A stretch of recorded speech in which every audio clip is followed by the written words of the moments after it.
இப்படின்னு சொல்லிச்சோன்னா இது மோசமாயிருமோ நமக்கு இதாகிருமோன்னு சொல்லி நெகட்டிவாக முடிவு பண்ணக்கூடாது.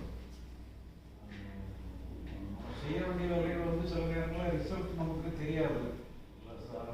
அது வெற்றி பெறுமா தோல்வி உடையுமான்னு முன்னாடியே தெரியாது. இருந்தாலும் முன்னோக்கியே நீங்கள் வந்து தோல்வி ஆயிருந்தாலும் எப்படி அந்த வேலையை செய்ய முடியும்? அப்போ நீங்கள் வந்து அப்படி இருந்தீங்கன்னா துணைக்கு நீங்கள் இறைவனை கூப்பிட்டுடுங்க. இறைவனோ டோட்டல் மைண்டையோ பயன்படுத்தி அதை டோட்டல் மைண்டை சேர்ந்தது அல்லது இறைவனை சேர்ந்தது நம்மளால் என்ன முடியுமோ அதை செய்வோங்கிற ஒரு இதோட செய்வோம். அப்போ தான் வந்து டோட்டல் மைண்டுமே உங்களுக்கு செய்ய வேண்டிய வேலைக்கு உங்களுக்கு ஈடுபாடோட வரும். முடிவுனா அதான் உங்களுக்கு சாதகமான முடிவாக எடுக்குது.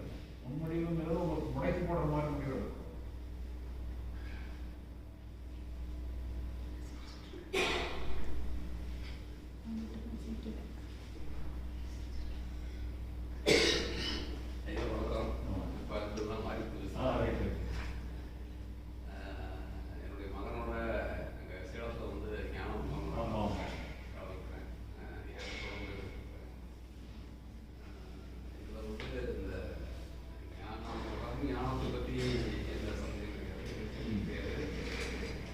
கேள்வி கேட்கறதே அப்படிங்கிறதுக்காக கேட்கணும் அப்படிங்கிற மாதிரி